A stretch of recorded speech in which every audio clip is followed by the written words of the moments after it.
Salut tout le monde, c'est la fois où on se retrouve pour une nouvelle vidéo Lego Review, aujourd'hui du set 71861, recommandé pour 14 ans et plus dans la gamme Lego Ninjago Legacy.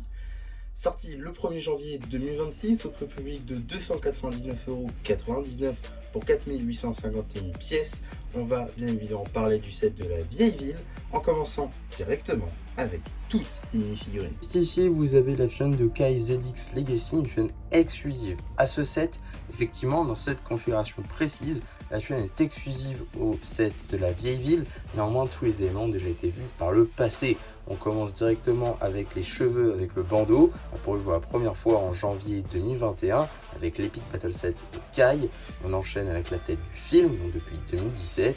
L'épaulette, elle, n'a pas changé depuis 2012, donc ça fait plutôt plaisir de la revoir ici. On enchaîne ensuite avec le torse et les jambes, qui sont des nouveautés janvier 2026, avec de tout nouveaux imprimés qui rééditent la version 2012. Évidemment des topographies à l'arrière de ce torse, qui est donc disponible dans le board game qui va bientôt sortir fin juillet 2026, mais également dans le magazine Ninjago Legacy d'avril 2026, ou encore dans le set de l'X1, sorti lui par contre en juin 2026, et finalement il est aussi sorti dans le character display qui est sorti en janvier 2026. Vous pouvez aussi apercevoir donc la seconde expression faciale juste ici de Kai, avec un Kai beaucoup plus souriant. En mode accessoire, son fidèle sabre de feu entièrement moulé. Juste ici, vous avez la chaîne de Lloyd ZX Legacy, une chaîne qui n'est pas exclusive à ce set. Effectivement, on la retrouve déjà dans deux autres références. Tout d'abord le Ninja Character Display, 40€, donc sorti le 1er janvier 2026, mais également sorti en mars 2026 cette fois-ci, dans le Robot Titan de Lloyd directement, inspiré de la saison 11.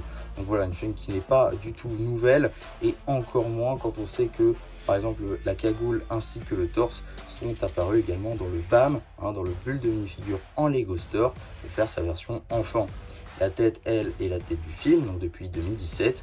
L'épaulette, la même que Kai, donc depuis 2012. Les jambes, elles, sont peut-être la pièce la moins facile à trouver, étant donné qu'elles sont exclusives aux boîtes de jeu. Si je retire la cagoule, on aura donc la première expression faciale. Si je retourne la mini-figurine, on aura une seconde expression faciale avec un œil souriant, ainsi qu'un air de torse détaillé. En termes d'accessoires, son épée, qui ne le quitte plus depuis 2019.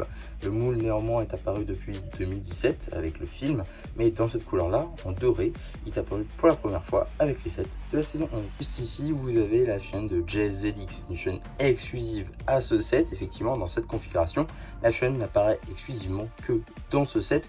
Néanmoins, tous les éléments ont déjà été vus par le passé.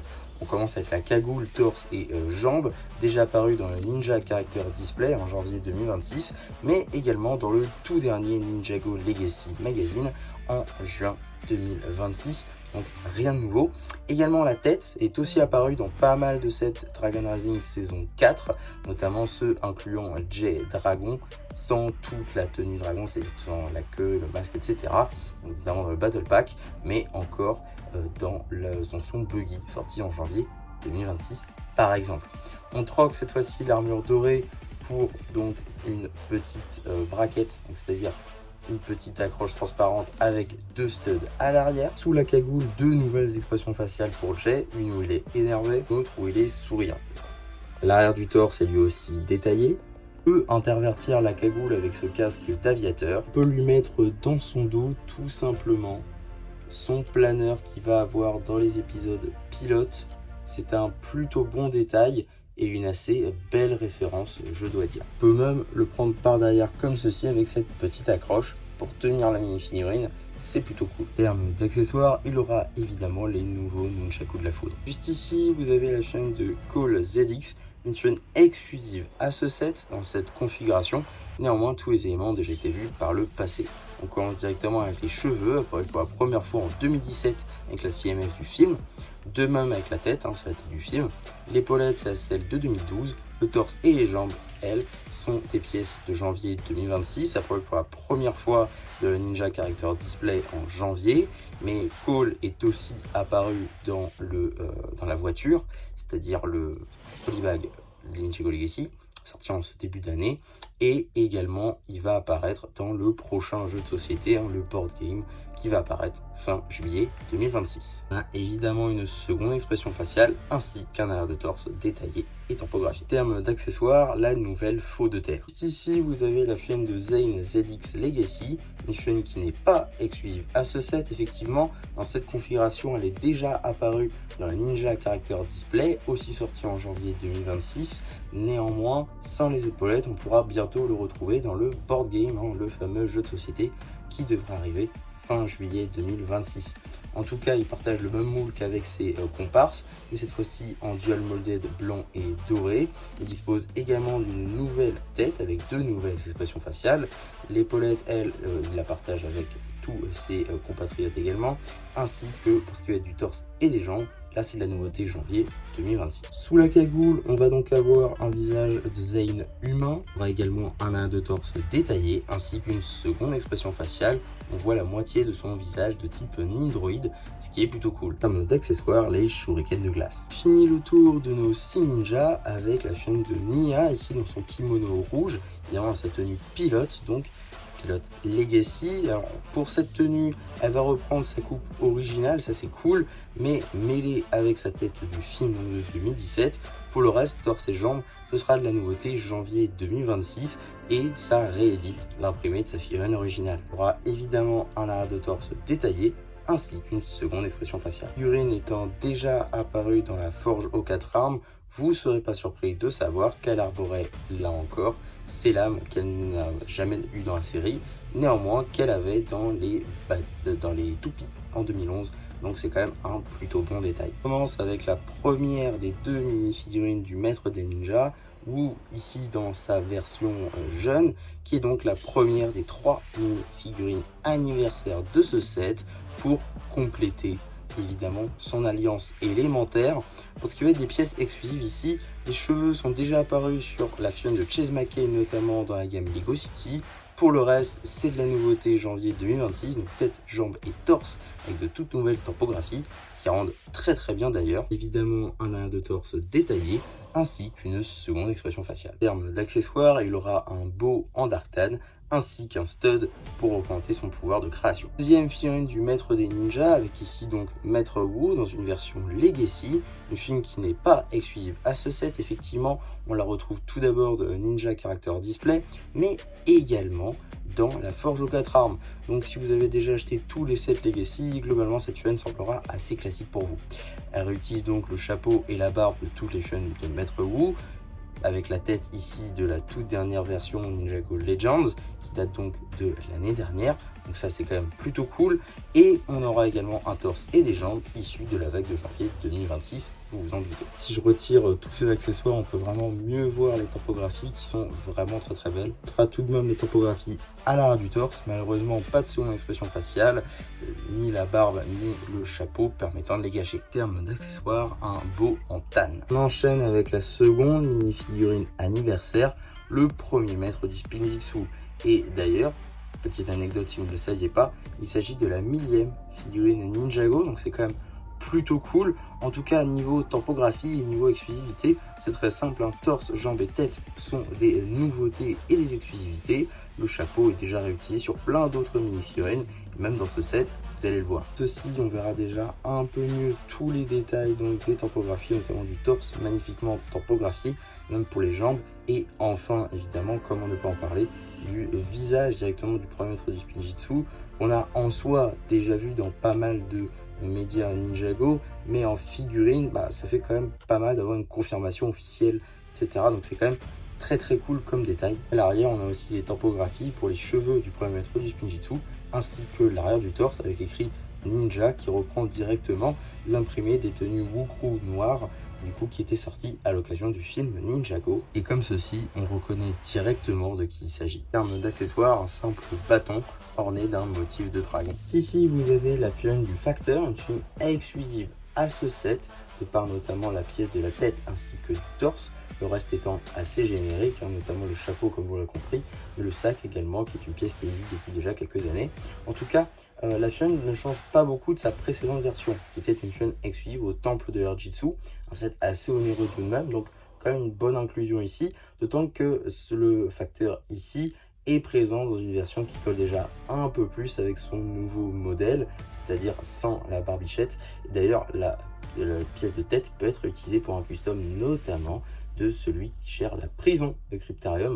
Donc ça, c'est quand même très cool comme petit détail. Évidemment, pas de seconde expression faciale, mais on a quand même un arrière de torse détaillé. En termes d'accessoires, une lettre. Figurine qu'on attendait tous depuis très longtemps, la figurine du Docteur Julien, enfin présente dans ce set. Évidemment une chaîne exclusive de par le torse et la tête, les cheveux étant déjà apparus par le passé, les jambes sans topographie sont évidemment assez classiques. Quand même un ado torse détaillé, ça c'est cool, ainsi qu'une seconde expression faciale. Et en termes d'accessoires, le faucon de Zane ainsi qu'une clé à molette. Globalement, si on devait résumer cette figurine, les gros problèmes c'est le manque de topographie sur les jambes. À la limite, le reste de la chaîne, ça passe franchement crème. Par contre, au niveau accessoire, le faucon, utiliser une pièce de perroquet, ça marche pas du tout. Juste ici, vous avez la chaîne de Chuck, une chaîne exclusive à ce set. Normalement, on peut vous dire que c'est une chaîne assez lambda, qui fait très Lego City. Et vous aurez raison, néanmoins, ce personnage a eu une histoire. Est-ce que vous saviez que ce personnage-là est déjà apparu dans Ninjago, effectivement, dans Day of the Departed. Il s'agit du fameux ninja qui est chargé de surveiller Cole dans Day of the Departed. Effectivement, il s'agit de l'un des élèves de Maître Yang, aujourd'hui redevenu humain, du coup, et travaillant dans la vieille ville. C'est quand même plutôt cool comme histoire. Sinon, tous les éléments ont déjà été vus par le passé, que ce soit les cheveux dans le BAM, la tête issue de la gamme Lego City, le torse est déjà apparu notamment sur la chaîne Forgeron de Kai dans les Ninjago City Market, les jambes totalement dépourvues de topographie. On va pas y revenir. Pas de seconde expression faciale, néanmoins on aura quand même un arrière de torse détaillé. En termes d'accessoires, il y aura deux outils. Évidemment une chaîne très attendue, la chaîne de confiance, Faith en anglais. Évidemment une chaîne très cool qu'on attend tous depuis 2018. Donc enfin elle est là, c'est franchement sympa avec cette pièce qui n'est pas inédite ou exclusive. Effectivement elle est déjà apparue dans un modular.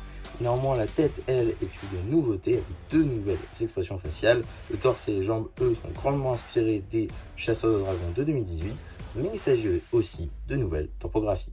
On notera également des différences assez notables, notamment sur les bras qui devraient être en dark pearl grey, à contrario ici de bras en gris foncé. Je l'ai dit donc, seconde expression faciale ainsi qu'un arrière de torse détaillé. En mode accessoire, elle aura un marteau et une clé à molette. Vous hésitiez pour savoir laquelle figurine serait ratée de ce set.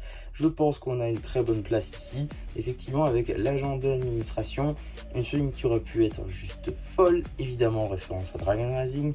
Néanmoins, l'exécution n'est clairement pas là. On a des cheveux issus notamment de la chaîne de Monica Rambeau, pardon, dans la CMF Marvel numéro 1.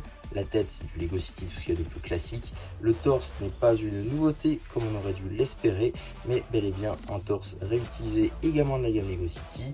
Les jambes ne disposant d'aucune expression faciale, on ne reviendra pas dessus. En tout cas, c'est une chaîne ratée à mon sens. On aurait pu très clairement avoir un torse beaucoup mieux réalisé, tout d'abord en Dark Tan et ensuite avec de toutes nouvelles topographies. C'est dommage quand on sait le niveau qui a été mis sur le reste, c'est un peu dommage. Seconde expression faciale, mais quand même des topographies à l'arrière du torse. En mode accessoire, un pistolet. En dernière figurine de type gentil, on va avoir ici la chaîne de Mistake, une chaîne exclusive à ce set également, évidemment de par seulement deux éléments, c'est-à-dire le torse ainsi que la tête. Effectivement, le torse est déjà apparu en ce qui concerne l'imprimé, mais dans des gammes avec des figurines qui avaient des couleurs chères, notamment sur la chaîne de Tante May par exemple, dans le set du train de Spider-Man 2. Mais vu qu'ici il y a des mains jaunes, c'est une nouvelle pièce. Vis-à-vis de la tête, c'est évidemment une tête qui marche super bien pour la chaîne de Mistake. Par contre, on réutilise le chapeau de Maître Wu encore, c'est au moins la 4e fois qu'on voit la pièce, donc un peu dommage. Et pareil, des jambes gris foncé, sans topographie, on l'aura pas dessus. Seconde expression faciale, mais quand même un arrière de torse détaillé. En mode accessoire, une simple tasse. Ici, vous avez la chaîne d'Harumi Kabuki, ou Harumi Messagère, une chaîne très cool qu'on attend tous depuis 2022 et qui est donc enfin apparue dans ce set. C'est quand même franchement cool. Bon, niveau pièce par contre, la capuche c'est du classico-classique, déjà apparu dans la gamme Star Wars très largement. Parce qu'il y a des jambes, zéro topographie aussi, mais c'est pas grave, ça colle très bien avec la figurine. Le torse, lui, est juste magnifique et pourra être facilement réutilisé pour les hurleurs dans Dragon Rising saison 1 et la tête est juste folle avec le masque de Kabuki et l'expression faciale d'Harumi à l'arrière. On a aussi un arrière de torse détaillé ainsi qu'une expression faciale pour Harumi. Peut se combiner avec les cheveux directement donnés avec le set. Et ça c'est cool. En termes d'accessoires, un simple katana argenté. Première version de Garmadon du set avec ici la troisième et dernière mini-figurine anniversaire du set, c'est-à-dire la figurine de jeune Garmadon, une figurine extrêmement cool à avoir dans ce set qui réutilise notamment les cheveux d'Anakin Skywalker évidemment. On aura ensuite une toute nouvelle tête avec de nouvelles expressions faciales et évidemment un tout nouveau torse et de toutes nouvelles jambes. Dommage néanmoins que ce ne soit qu'une figurine anniversaire. J'espère quand même qu'on pourra l'avoir d'autres manières pour faire toutes ces variations parce que c'est une figurine qui cote un tout petit peu et qui a beaucoup de variations dans la série. Ça serait quand même plutôt pas mal qu'on puisse l'avoir d'une autre manière, notamment par un magazine par exemple. On a donc un arrière de torse détaillé avec un dragon rouge ainsi qu'une seconde expression faciale avec les yeux rouges aussi. Quoi, il est vraiment énervé. En termes d'accessoires, un bow en Darktad ainsi qu'un stud pour représenter son pouvoir de destruction. Deuxième et dernière version de Garmadon, pas si exclusive ou plutôt plus si exclusive car effectivement il va bientôt apparaître dans un livre Ninjago avec deux autres mini-figurines, Wu et Kai Legacy également donc de cette même vague. Donc une figurine qui n'est plus vraiment exclusive, néanmoins quand même très cool. Alors tout d'abord elle va utiliser des jambes noires qu'on a déjà vu en son topographie, donc on passe très rapidement. Le torse de Garmadon Legacy, mais de la précédente vague Legacy, donc il est quand même toujours en production, c'est plutôt intéressant. Il a d'ailleurs aussi été utilisé dans le build de minifigure pour la figurine d'Oni Mistake, donc ça c'est aussi intéressant. La nouvelle réelle pièce, c'est ici la tête avec deux toutes nouvelles expressions faciales, c'est quand même très cool. On a également le retour du casque ici en Dark Pearl Grey qui est très sympa avec ses pièces d'eau évidemment un arrière de torse détaillé ainsi qu'une seconde expression faciale avec un Garmadon extrêmement souriant. Comme d'accessoires, deux studs pour montrer son pouvoir de destruction. À la manière de la Forge des 4 âmes qui incorporait donc des figurines issues de l'Alliance élémentaire sans pour autant que ce soit des figurines anniversaires, on a ici Acronix issu des Guerres Serpentines, donc un jeune Acronix qui finalement ne change pas vraiment de sa version qu'on a vu dans la saison 7, mis à part quelques petits détails sur le torse, car effectivement ici le torse est totalement vierge de technologie et ça marche quand même franchement bien, même si ils n'ont pas fait les détails rouges et argentés de chaque côté, puisque effectivement il partage ce torse avec son frère, également les jambes. Néanmoins, les bras sont inversés tout de même. Donc voilà, on garde certains détails, mais on supprime d'autres topographies. Un peu dommage. En tout cas, la tête, elle, est très cool, avec donc deux expressions faciales, et on récupère les cheveux de la figurine de 2017. On a donc un arrière de torse détaillé, ainsi qu'une seconde expression faciale, avec un Chronix énervé. En termes d'accessoires, deux studs pour montrer ses pouvoirs de temps. Alors tout d'abord, ici, on va avoir le pouvoir d'accélération, et ici, le pouvoir de ralenti. Respectivement le vert et le bleu. Et forcément, si on a l'un, on a l'autre. Donc on a évidemment Crux Jeune, qui est en soi une réédition, car effectivement, on l'a déjà eu dans le Bricktober 2017, mais cette fois-ci avec un casque, car la coupe de cheveux n'existait pas. Donc là, cette fois-ci, on l'a du coup en noir, car il est déjà apparu dans un set Lego Star Wars Rebuild de Galaxy. On a ensuite une double expression faciale sur la tête. Le torse, pour ce qui va être des imprimés, c'est les mêmes, mais avec les bras inversés. Et évidemment, on a les mêmes jambes. Seconde expression faciale, c'est la tête de Dr. Sanders. Pour ce qui va être de l'arrière du torse, c'est le même, on l'a déjà vu sur la chaîne d'Acronix. En termes d'accessoires, deux studs pour montrer ses pouvoirs de temps. Respectivement donc le rouge pour la pose et le orange pour le retour dans le temps. Dernière mini-figurine liée aux mains du temps, Dr. Sanders, figurine évidemment exclusive à ce set, néanmoins tous les éléments ne sont pas exclusifs à cette figurine précisément. Les cheveux sont par exemple déjà apparus dans d'autres gammes, notamment Doctor Who par exemple. La tête, du coup on l'a déjà vu, c'est la tête de Crux. Pour ce qui va être du torse et des jambes, par contre, c'est une exclusivité totale à ce set, avec de très belles topographies. Même le logo du musée à l'arrière du torse. Derrière les cheveux, on a donc l'expression faciale de Crux qu'on a vu tout à l'heure. En termes d'accessoires, une simple montre à gousset. Ensuite, on revient à des figurines plus classiques avec la figurine de Dr. Laro, ou plutôt chef loyaliste, présent dans pas mal de sets de la vague de janvier 2026 pour Dragon Rising saison 4, notamment le Dragon de la Vie ou encore le Buggy de Jay. Vis-à-vis donc des pièces exclusives ou non, on va avoir la capuche déjà apparue dans la gamme Lego Star Wars, notamment sur le figurine de l'Empereur Palpatine ou encore Luke Skywalker. La tête, elle, est une exclusivité à cette figurine donc de Dr. Laro, et le torse et les jambes qui va partager avec les loyalistes plus classiques. Pour la capuche donc, on va avoir le masque doré. À l'arrière du torse, on va avoir le logo des monstres élémentaires, ainsi que la tête de Dr. Laro. En termes d'accessoires, elle aura donc l'arme de la désolation. Enfin, dernière mini-figurine du set avec ici le loyaliste, une figurine extrêmement classique, mais quand même très cool à retrouver ici, car effectivement on la retrouve seulement dans quelques sets. Tout d'abord le Battle Pack, sorti en juin 2026, c'est le moyen le moins cher pour l'avoir. Néanmoins, on peut aussi l'avoir dans le set des Treehouse, un set assez mal aimé, et également dans le set de Ryu, un set assez compliqué à trouver. Donc finalement, une figurine, dès qu'on l'a, c'est quand même plutôt cool. Maintenant, faut pas oublier qu'elle partage aussi le torse et les jambes avec la chef loyaliste. Elle a une tête donc avec deux expressions faciales différentes et une capuche en dark red qui est déjà apparue par le passé. Là pour la première expression faciale, voilà pour la seconde. À noter également qu'on a donc le logo des monstres élémentaires à l'arrière du torse. En termes d'accessoires, une épée qui utilise la lame du sabre noir dans la gamme Lego Star Wars. Pour s'attaquer à la review en elle-même, on va très rapidement parler de ce petit démon de brique en couleur orange, même si en vrai on s'en fiche pas mal.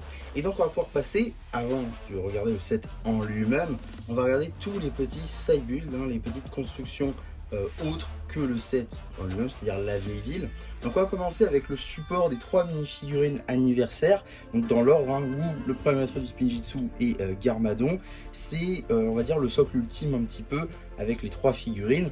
À l'arrière ça ressemble comme si on en avait 3 les uns sur les autres, et surtout on a juste ici ce qui permet de fermer le socle en lui-même. Donc ça c'est plutôt cool, et en fait c'est littéralement un passage obligé, c'est limite un starter pack pour toutes les figurines anniversaires qui sont dispatchées autour des tous les sets Ninjago 15 ans.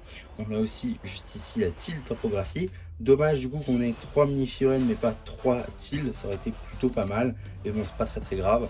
Et comme vous pouvez le constater, le socle du premier du Spinjitzu est un petit peu plus haut, un peu plus doré aussi pour le côté personnage. À l'intérieur, ça c'est aussi important, on a 2 plates 2x2 dorées, donc ça c'est plutôt sympa. Et là-dessous par exemple on va avoir du magenta pour Garmadon, et ici on va avoir du blanc pour Wu, évidemment parce que le doré est déjà pris et que le violet était déjà pris par Dusk. Donc ça c'était pour le socle des figurines des 15 ans. Maintenant si on reste vraiment dans les structures qui sont avec la vieille ville en tant que telle, on va avoir tout d'abord cette petite structure qui est en fait une statue du premier maître du Spinjitzu.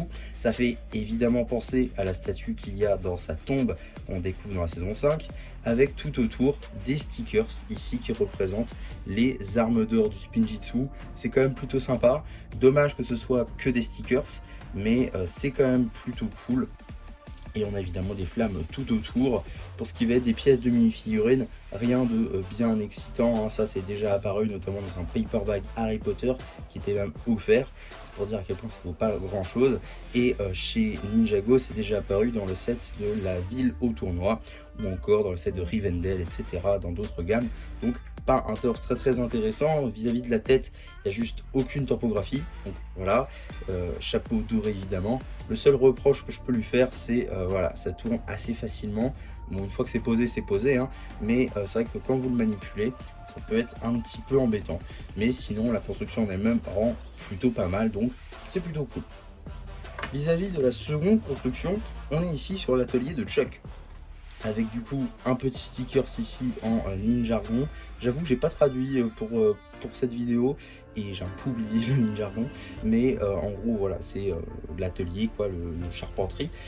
Ça se dit pas, mais c'est pas grave. On a un autre sticker juste ici avec encore une fois créé quelque chose en ninjargon. On a des planches de bois, des coupes de bois, etc.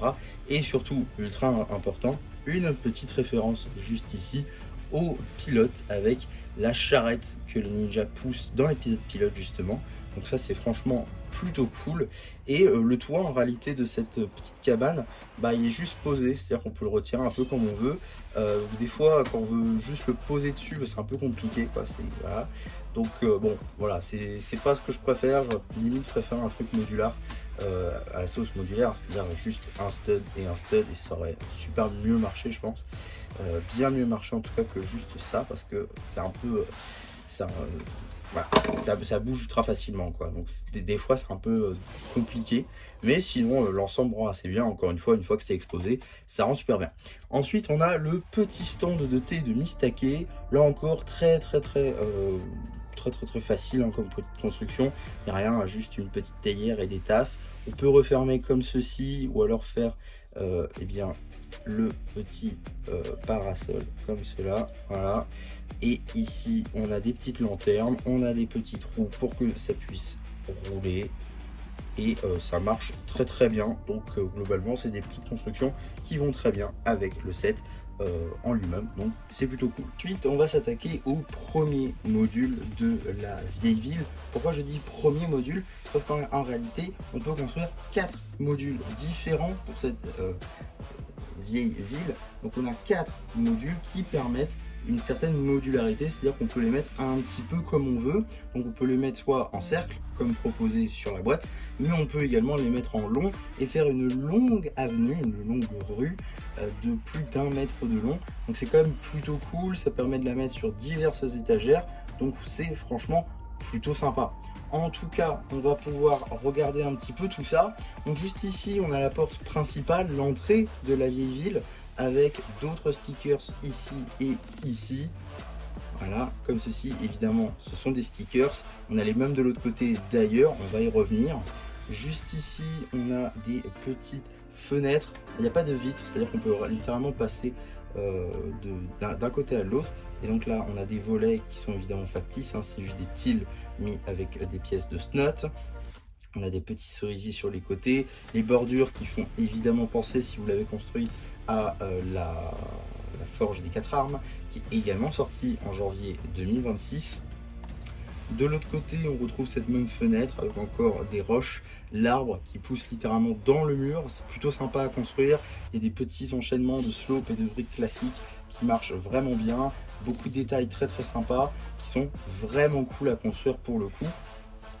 On a également ici un petit peu d'eau qui passe, etc.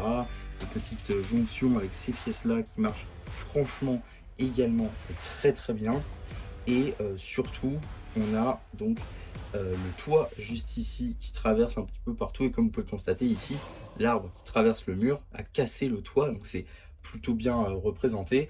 Et sinon, le toit continue jusqu'ici, comme ceci. Pas mal décoré avec des grenouilles en noir aussi, qui il me semble sont une nouveauté. Ça tombe bien parce que c'est présent en beaucoup d'exemplaires dans ce set, c'est quand même plutôt cool. On a ici des lanternes, encore une fois, la construction de la lanterne est assez classique. On utilise des têtes de figurines transparentes. Si je retourne maintenant ce premier module, on va avoir d'autres références ci et là, notamment les 2 autres stickers dont je vous parlais tout à l'heure. Un autre sticker juste ici avec un petit logo de Shuriken et 2 dragons, plutôt sympa. Et on a notre première référence à la série directement avec cette petite île 2x3 qui représente donc l'invitation de Maître Chen vis-à-vis des ninjas pour le tournoi des éléments, évidemment référence à la saison 4 et donc au fait que Zane se trouve sur l'île. Donc ça c'est plutôt cool, mais c'est pas les seules références qu'on a juste ici, car effectivement si je soulève cette partie, on va avoir 2 autres références. Tout d'abord une référence à la saison 1 avec le parchemin du ninja vert entouré de ses 4 amis bien évidemment. Parchemin qui d'ailleurs a eu une revisite dernièrement dans la saison 4 de Dragon Rising.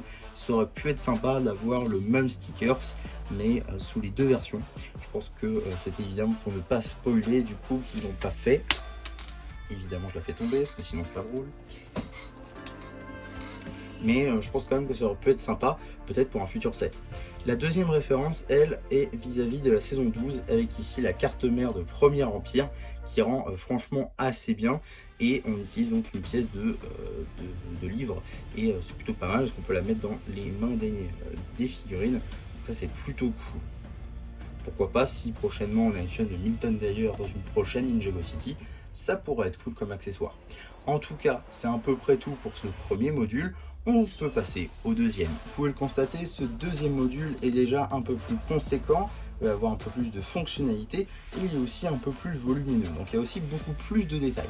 En tout cas, c'est le deuxième module qu'on construit du coup et il est franchement sympa. Il y a des détails aussi bien à l'avant qu'à l'arrière.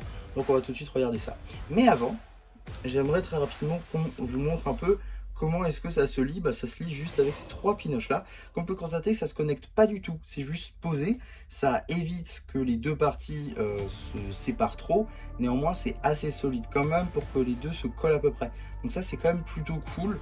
C'est même très sympa à vrai dire le système, et ça permet de les séparer assez facilement, en tout cas plus facilement qu'avec des pinoches techniques rondes. Donc là on croit, c'est quand même plutôt cool. Maintenant que ça c'est dit, on va pouvoir passer donc aux références un petit peu. Tout d'abord, la première, la plus évidente, que vous avez peut-être déjà remarqué, c'est cette référence juste ici sur ce poster, donc sur encore une fois une utile 2x3.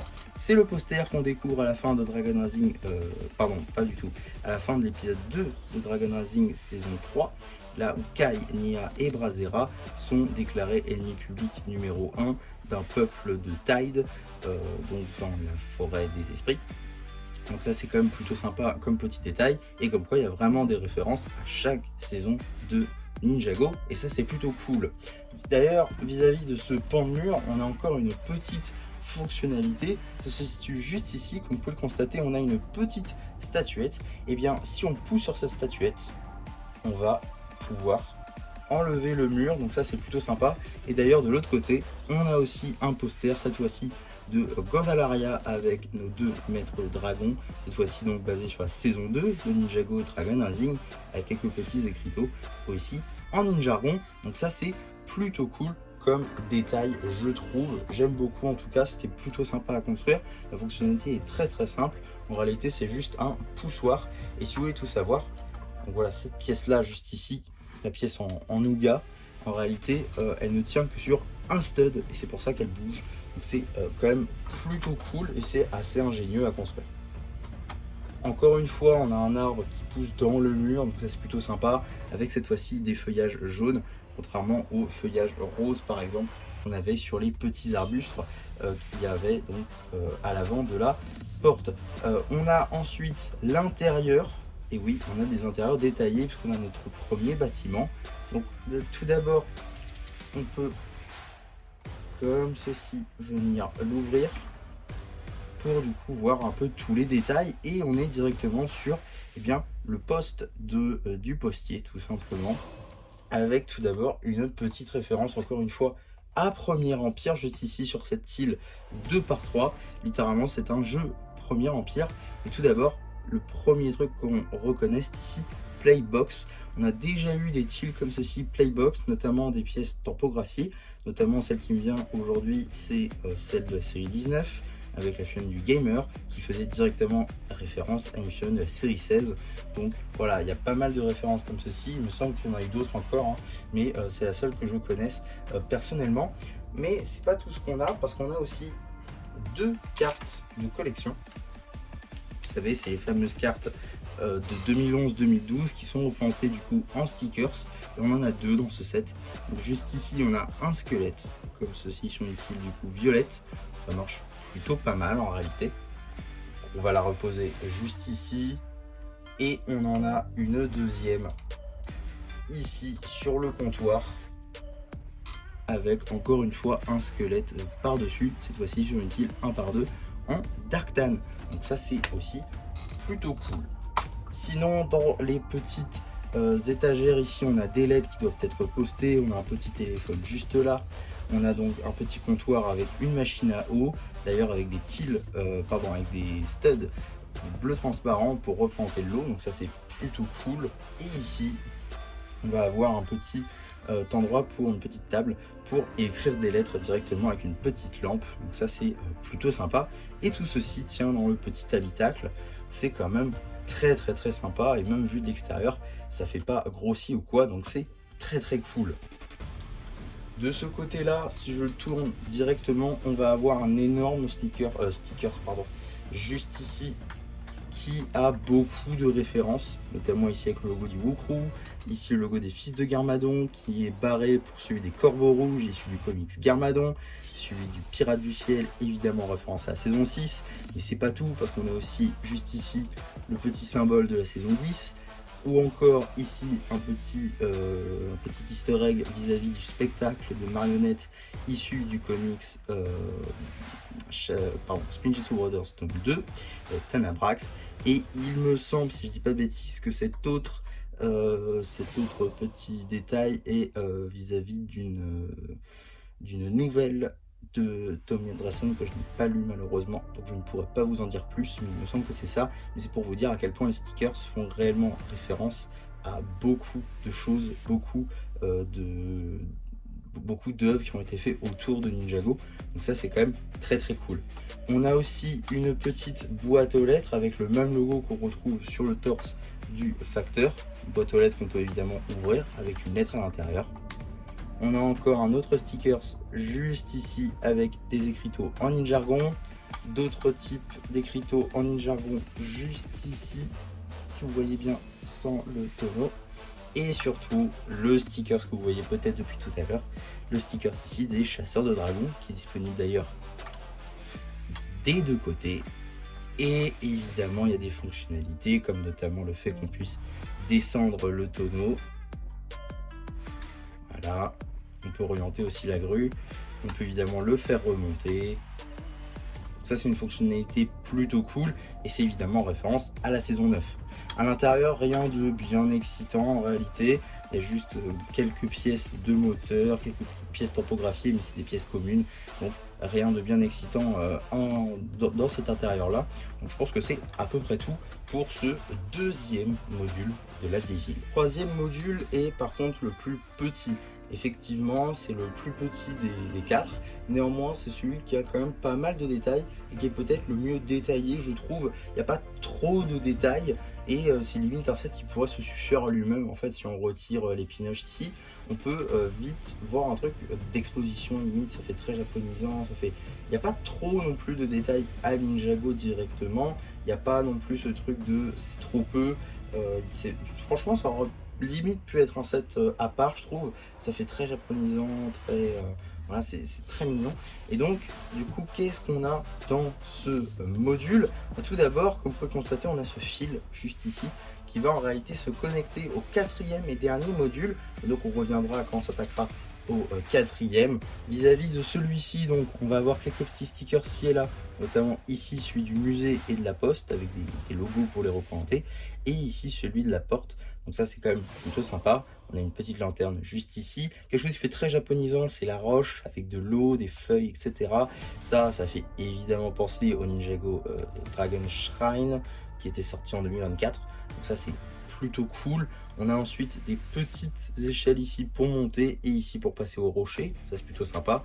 Petite lanterne encore, petit écriteau en Ninjargon juste ici, je sais pas si vous voyez bien. Ah. Ensuite on va avoir donc l'espèce de petite cabane sur pilotis qui rend vraiment très bien, avec ici la structure pas vraiment en technique parce que c'est plus du brick build qui utilise des pièces techniques du coup pour que ça tienne un peu mieux, et on a la structure donc en marron pour représenter du bois, donc ça c'est plutôt cool. On a d'autres petites pièces ici en bleu transparent avec de l'eau, un peu de végétation ci et là, etc. La roche est plutôt bien travaillée ici. On a évidemment de l'angle avec des pièces de charnière. Dans la cabane directement on va avoir un petit télescope juste ici, une autre tile avec encore une fois du Ninjargon à l'intérieur. Maintenant si on retire le toit comme ceci, on va avoir accès du coup à l'intérieur avec une arbalète au mur. On a également un petit stickers de la forge aux 4 armes, donc qui est aussi un set de janvier 2026, donc ça c'est plutôt cool, ça fait évidemment penser à l'épisode pilote. On a ensuite une bougie qui n'utilise pas une pièce de bougie cette fois-ci, mais une pièce de bar, tout ce qu'il y a de plus classique, mais qui a un trou qui permet de mettre une pièce de flamme, donc ça c'est plutôt cool. pas vraiment d'autres détails là-dedans. Néanmoins, le toit était plutôt cool à construire. Et mine de rien, c'est ce que je retiens aussi, les toits étaient très sympas à construire. Vous allez dire c'est un détail bizarre, mais je vous assure que les toits sont extrêmement sympas, très satisfaisants à construire. Donc j'ai plutôt bien apprécié cette partie-là. Et c'est d'ailleurs le plus petit des manuels de construction, le plus petit des notices. Il y a 4 livrets et c'est le plus petit qui ne prend, je crois, que 6 sachets pour construire ça. Donc voilà pour la petite anecdote.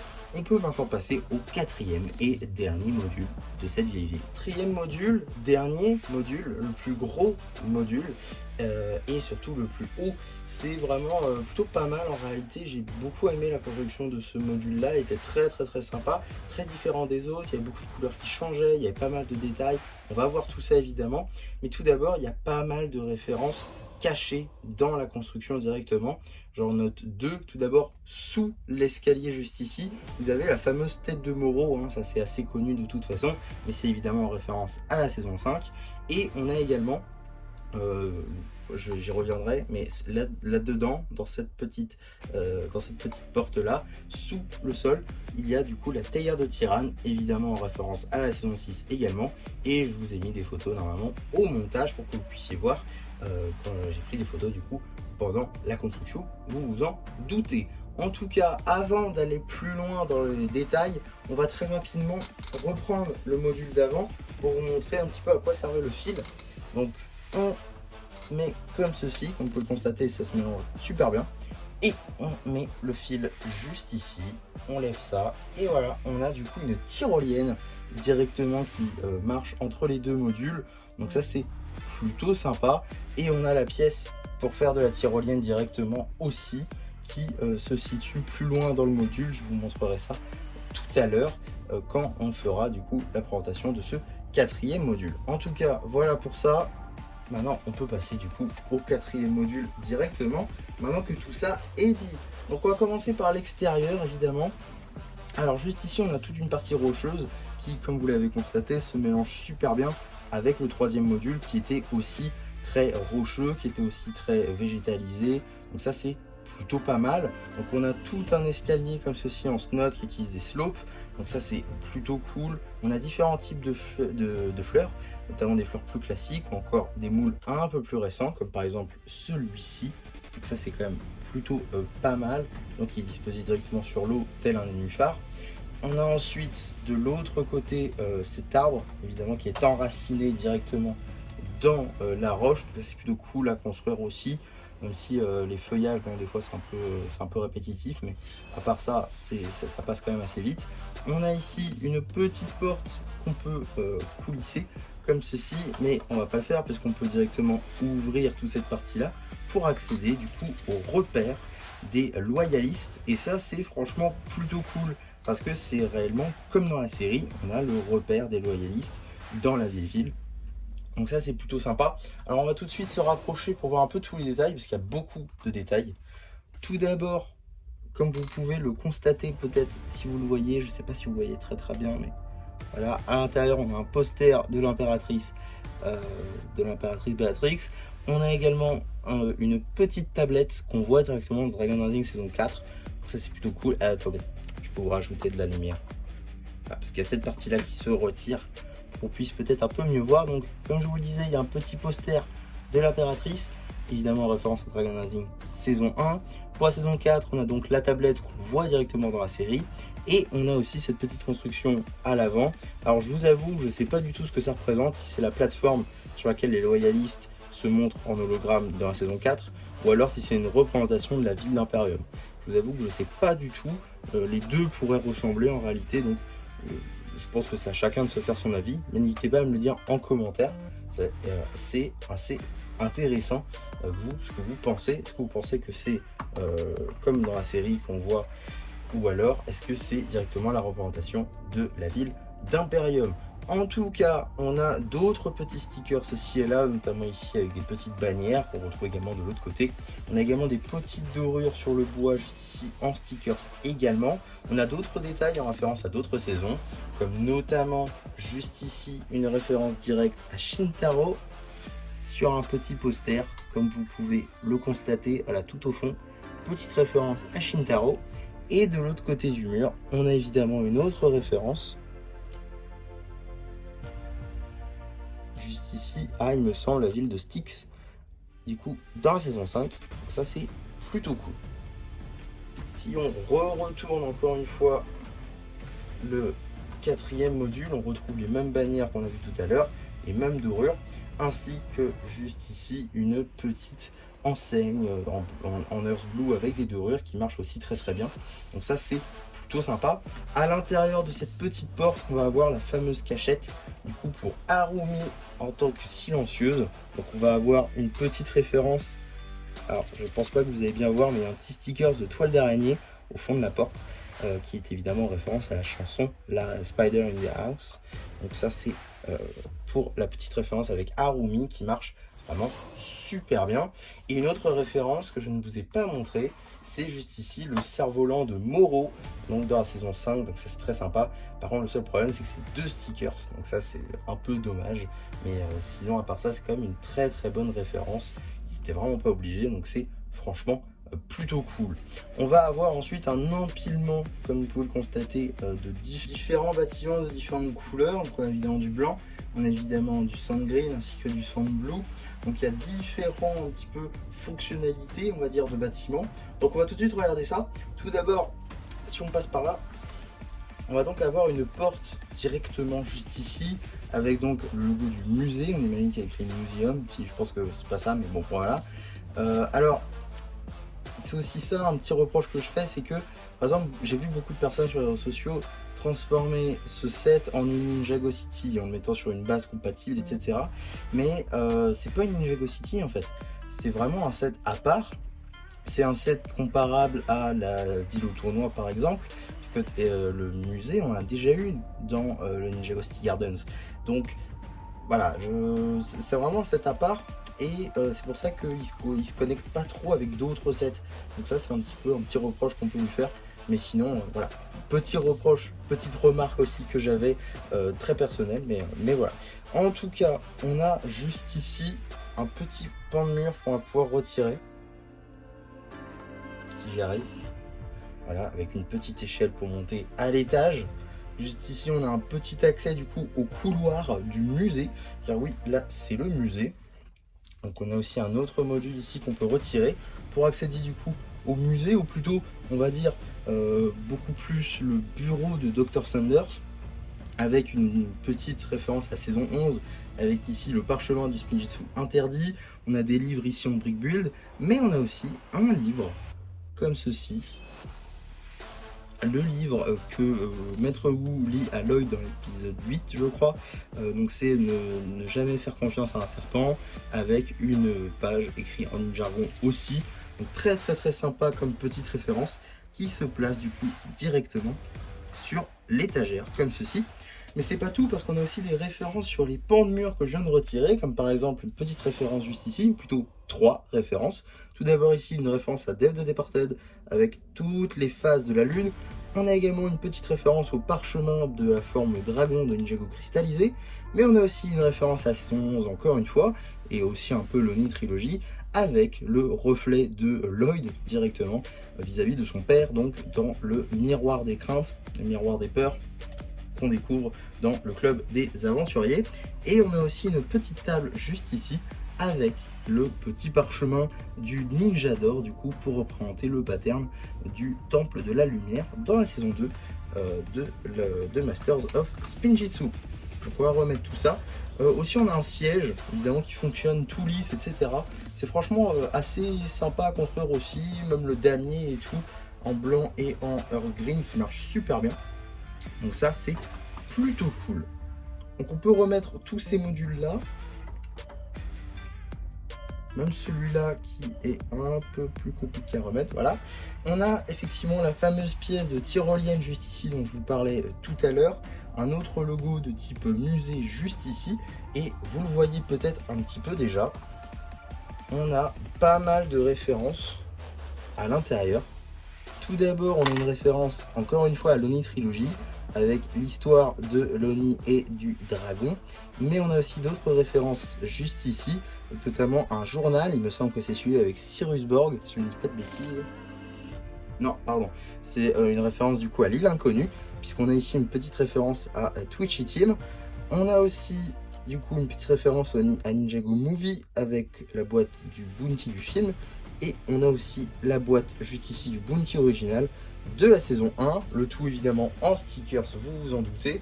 Donc ça c'est plutôt sympa, mais c'est un petit peu compliqué à voir, je vous l'accorde. En tout cas, on a aussi un pan de toit juste ici qui était très sympa à construire, avec notamment toutes ces pièces lisses juste ici qui marchent vraiment super bien. Les grenouilles aussi qui sont plutôt sympas. Et cette construction aussi pour voilà, un peu de décoration, ça marche super bien. On a juste ici un autre petit stickers avec des petites mentions en Ninjargon. On a ensuite un autre pan, voilà, comme ceci de toit qu'on peut retirer. Ça c'est plutôt cool. Voilà, petit télescope juste ici orientable. On a une petite décoration de type chapeau de maître Wu juste ici, des petites bougies un petit peu dispositionnées sur tous les piliers.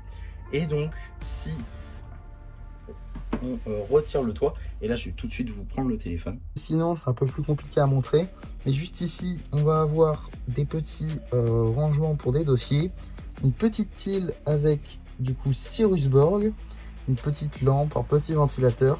Juste ici on va avoir une référence à Seabound avec l'histoire de Wojira face à Niad, petit téléphone, petit siège du coup pour s'asseoir, et voilà. Et ici on a du coup la petite échelle pour monter directement, donc c'est plutôt cohérent. Et si on remet le toit juste ici, vous pouvez voir un petit peu mieux le haut du toit qui marche aussi plutôt pas mal. C'est franchement assez bien, assez satisfaisant comme j'ai dit plus tôt. Donc voilà pour cette vidéo review, j'espère pas que ça vous aura plu. Surtout n'hésitez pas à me le dire en commentaire, n'hésitez pas non plus à liker la vidéo, à vous abonner, à partager. Et moi c'était MC qui vous dit bye bye.